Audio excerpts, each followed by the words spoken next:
రాబోయే రోజుల్లో పార్టీల భవిష్యత్ ఎట్లా ఉంటుంది? గెలిచినా ఓడినా వాళ్ళు ప్రజల మధ్యలోనే ఉండాలి.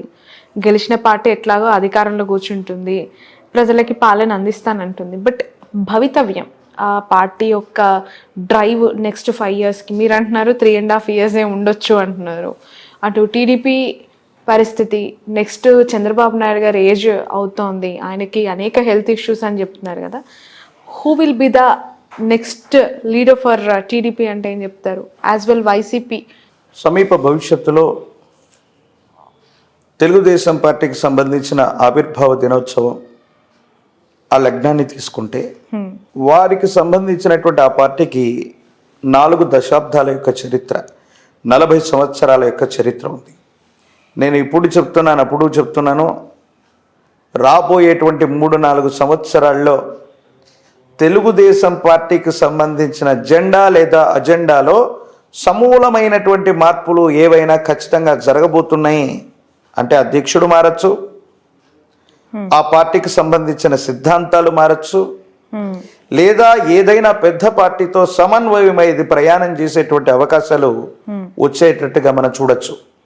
మీరన్నట్టుగా తెలుగుదేశం పార్టీకి సమీపమైనటువంటి భవిష్యత్తులో దిశానిర్దేశం ఎవరు అవ్వబోతారంటే లోకేష్ గారి యొక్క జాతకం బాగుంది. వారు ఆంధ్రప్రదేశ్లోనే కాదు, ప్రత్యేకించి ఈ తెలుగుదేశం పార్టీ అందరూ అనుకుంటుంటారు, ఒకవేళ టీడీపీ వచ్చినా ఒకవేళ రాకపోతే పార్టీ ఉండదు, ఇబ్బంది అవుతుంది, మరొకటి అవుతుంది. అలా జరుగుతుందని నేను అనుకోను. కానీ తెలుగుదేశం పార్టీకి సంబంధించిన జెండా లేదా అజెండా అంటే దేశకాలమాన పరిస్థితులే కాదు, జ్యోతిష్యపరమైనటువంటి పరిభాషలో నేను చెప్తున్నాను. తెలుగుదేశం పార్టీకి సంబంధించిన జెండా లేదా అజెండా మారే అవకాశం ఉంది. వేరొక పార్టీతో సమన్వయం అవటమో, వాళ్ళతో కలిసి పనిచేయటమో, అది విలీనమా మెర్జా అన్నటువంటి విషయం నాకు తెలియదు. కానీ సమీప భవిష్యత్తులో తెలుగుదేశం యొక్క పరిస్థితులు అలాగా ఉండబోతున్నాయి అనటంలో ఎటువంటి సందేహం కూడా లేదు. కమింగ్ టు వైసీపీ, ఒకవేళ వైసీపీ రాకపోతే వైసీపీ పార్టీ ఉండదా? ఆ జెండా అజెండా ఉండదు. ఖచ్చితంగా వైఎస్ జగన్మోహన్ రెడ్డి గారి యొక్క నేతృత్వంలో ప్రభుత్వం ఏర్పడినా ఏర్పడకపోయినా సమీపమైనటువంటి భవిష్యత్తులో ఆ కుటుంబానికి సంబంధించిన ఒకరు లేదా అంతకంటే ఎక్కువ మంది వ్యక్తులు అధ్యక్ష లేదా ముఖ్యమంత్రి స్థానానికి దగ్గరగా ఉంటారు. ఎస్, వారి కుటుంబానికి సంబంధించిన వైఎస్ జగన్మోహన్ రెడ్డి గారు కాకుండా ఒకరు లేదా అంతకంటే ఎక్కువ మంది, ఒకరు లేదా ఇద్దరు కూడా అవ్వచ్చు, ఒక్కరైతే ఖచ్చితంగా సమీపమైన భవిష్యత్తులో ముఖ్యమంత్రి స్థానానికి సమీపంలో ఉండేటువంటి అవకాశం ఉంది. అంటే ఖచ్చితంగా ఆ పార్టీ కూడా సమీప భవిష్యత్తులో మనుగడ సాగించే. ఆల్రెడీ షర్మిల గారు కాంగ్రెస్ లో ఉన్నారు, తల్లి విజయమ్మ కూడా ఆవిడతోనే ఉన్నారు. ఇక వైఫ్ భారతి గారు అంటారా జగన్ గారితో, మరి ఎవరికి అవకాశం ఉందంటారు?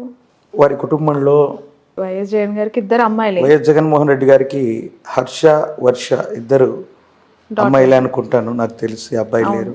అవును, అబ్బాయి లేరు. జగన్మోహన్ రెడ్డి గారు వారు ఉన్నంత వరకు నాకు తెలిసి ఆ ముఖ్యమంత్రి ఆ స్థాయిలో వారు ఉంటారు. ఒకవేళ ఏదైనా అంటే వారి జాతకంలో ఏదైనా అంటే ఒక ఇంపాక్ట్ ఉంది, చట్టపరమైన న్యాయపరమైన అంశాల్లో కొన్ని ఇబ్బందులు ఎదుర్కొనేటువంటి పరిస్థితి, అంటే అవి తీవ్రంగా పరిగణిస్తాయని నేను చెప్పను. కానీ అట్లాంటి సందర్భం ఒకటి సమీప భవిష్యత్తులో ఉండబోతుంది. ఫర్ ఎగ్జాంపుల్ కేజ్రీవాల్ గురించి మనం తెలుసుకున్నాం. కేజ్రీవాల్ గారు ఆల్రెడీ వారు ఢిల్లీ రాష్ట్రానికి ముఖ్యమంత్రిగా ఉండగానే లిక్కర్ స్కామ్లో ఆయన మీద కొన్ని ఆరోపణలు వస్తే కొంతకాలం వారు రిమాండ్లో ఉన్నటువంటి సందర్భంలో వారు ఇన్ఛార్జ్గా ఆ ముఖ్యమంత్రి పదవిని లేదా ఎవరికైనా ఇవ్వాలని కొంత ప్రయత్నం చేశారు. అది జరగలేదు, కానీ చేశారు. అలాంటి సందర్భం వస్తే మాత్రం నాకు తెలిసినంత వరకు వారి కుటుంబ సభ్యుల్లో భారతి గారు మొదటి ప్రాధాన్యత. ఎవరు పొద్దున షర్మిల గారు కూడా ఆ బాధ్యతలు స్వీకరించడానికి సిద్ధంగా ఉండేటువంటి అవకాశం ఉంది. వైఎస్ఆర్ కాంగ్రెస్ పార్టీకి సమీపమైన భవిష్యత్తు బాగుంది. ఇప్పుడప్పుడే ఇబ్బందులు, సమస్యలు, ప్రతిబంధకాలు వచ్చేటువంటి అవకాశం లేదు. ఆ ముఖ్యమంత్రి అమాత్యుడు ఆ స్థాయిని తీసుకోవడానికి వారి కుటుంబ సభ్యులు సిద్ధంగా ఉంటారు. ఒకరు లేదా అంతకంటే ఎక్కువ మంది సమీప భవిష్యత్తులో ముఖ్యమంత్రులు లేదా ఆ స్థాయిని అలంకరించే అవకాశం కూడా లేకపోలేదు. ఇంత జరిగిన తర్వాత షర్మిల గారు మళ్ళీ దగ్గర అవుతారంటారా? ఆత్మ వై పుత్రనామ అసహి, తండ్రి యొక్క ఆత్మే కుమారుడిగా జన్మిస్తుందని చెప్తుంది శాస్త్రం. వైఎస్ రాజశేఖర రెడ్డి గారికి ఒకే ఒక అబ్బాయి వైఎస్ జగన్మోహన్ రెడ్డి గారు. ఇప్పుడు షర్మిల గారి గురించి అందరూ అనుకుంటున్నటువంటి మాట ఏంటో తెలుసా? ఇది ఈ మీడియా ముందు నేను చెప్పటం సంచలనం అవుతుందేమో నాకు తెలియదు. అందరూ అనుకుంటున్నటువంటి మాట, నాకు తెలియనిది చెప్పచ్చా? చెప్పండి. ఎస్, జగన్మోహన్ రెడ్డి గారు గతంలో ఈ చట్టబద్ధమైనటువంటి అంశాల్లో ఇబ్బందులు ఎదుర్కొని ఆయన రిమాండ్లో ఉన్నప్పుడు నేను జగనన్న వదిలిపెట్టినటువంటి బాణాన్ని అంటూ ఆవిడ ప్రజలందరి మధ్య తిరిగింది. ఆవిడ లేకపోయింటే ఆ రోజు పార్టీ లేదు. ఏదో కారణంగా బాబాయ్ గారి హత్య జరిగినటువంటి తర్వాత అన్నయ్యకి దూరం అయింది. ఈరోజు ఆవిడే వెళ్ళి వైఎస్ అవినాష్ రెడ్డి గారి మీద కడప ఎంపీగా కంటెస్ట్ చేశారు. మంచి ఓట్స్ కూడా రావచ్చు, గెలుస్తుందని నేను చెప్పలేను, మంచి ఓట్స్ కూడా రావచ్చు, వస్తాయి కూడా.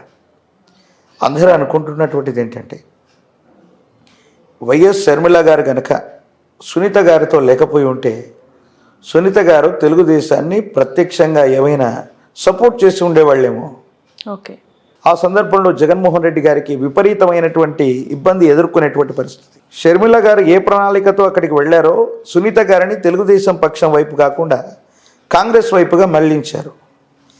దేశ పరిస్థితులను బట్టి ఈరోజు బీజేపీ అందరూ అనుకుంటున్నారు చాలా సులభంగా హ్యూజ్ మెజారిటీతో 400 సీట్లు 500 సీట్లు, కానీ రేపు పొద్దున జరగకపోవచ్చు. సమీప భవిష్యత్తులో ఈరోజు బీజేపీ అధికారంలో ఉన్నా లేకపోయినా కాంగ్రెస్ పార్టీ మళ్ళీ ఈ భారతదేశ చరిత్రలో అతి సమీప భవిష్యత్తులో ప్రధానమంత్రిగా కొలువుదీరే అవకాశం. ఉత్తరాన ఉన్నట్టి వంశంబు దేశాన్ని పెక్కేండ్లు పరిపాలించేను, ఇది బ్రహ్మంగారి యొక్క కాలజ్ఞానంలోని వాక్యం. వారి కుటుంబ సభ్యుల్లో చివరి వంశాంకురం ఉన్నంత వరకు భారతదేశానికి అధ్యక్ష పీఠం లేదా ప్రధానమంత్రి స్థితిలో వాళ్ళే ఉంటారు.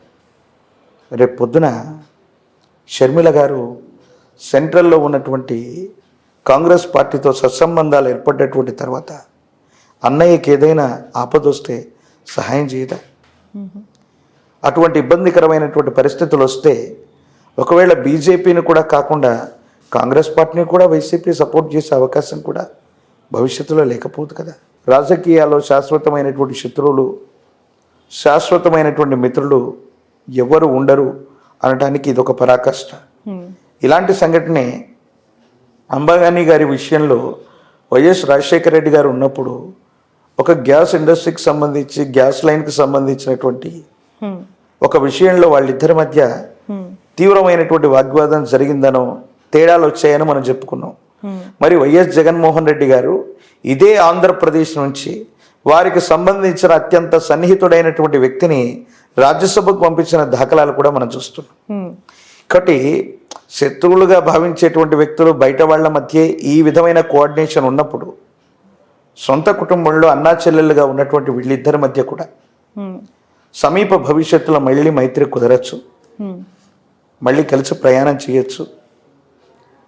ఇప్పుడు కూడా దాన్ని ఏమంటారంటే రాజకీయ ప్రత్యర్థులు మాట్లాడుతున్న మాట, షర్మిల గారు జగన్మోహన్ రెడ్డి గారు ఒకరికొకరు సహకరించుకుంటున్నారేమో అనుకునేటువంటి వాళ్ళు కూడా ఈ కూటమిలో లేకపోలేదు.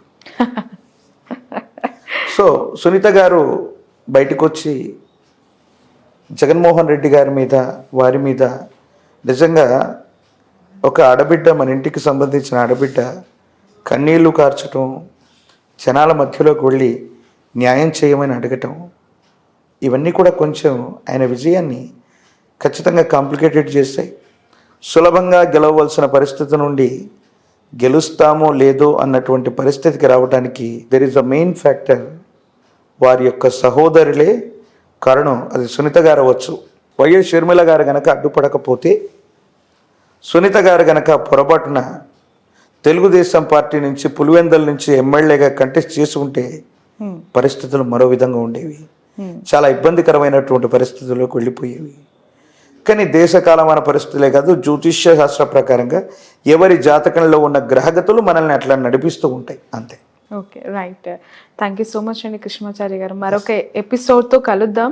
ప్యూర్లీ మీ ఆస్ట్రాలజీకి సంబంధించి అనేక విషయాలపైన, ఎందుకంటే ఇదంతా కూడా ఎలక్షన్ టైం, రిజల్ట్ టైం, అందరి ఫోకస్ కూడా పూర్తిగా రెండు తెలుగు రాష్ట్రాల్లోనే కాదు దేశం మొత్తం కూడా ఏ రాష్ట్రంలో ఎవరు గెలుస్తున్నారు, ఎన్ని సీట్లు వస్తున్నాయి, ఇదే పెద్ద క్యూరియస్. దట్టు ఇప్పుడు ఏపీ విషయానికి వస్తే టీడీపీ ఎన్డీఏతో అలానే ఉంది కాబట్టి ఎన్ని ఎంపీ సీట్లు ఇక్కడ వాళ్ళు కొట్టబోతున్నారు అనే ఒక ఉత్కంఠ కూడా కొనసాగుతోంది. Will catch you again. Thank you so much for your valuable time. జై వీరబ్రహ్మజీ. థ్యాంక్ యూ అమ్మా.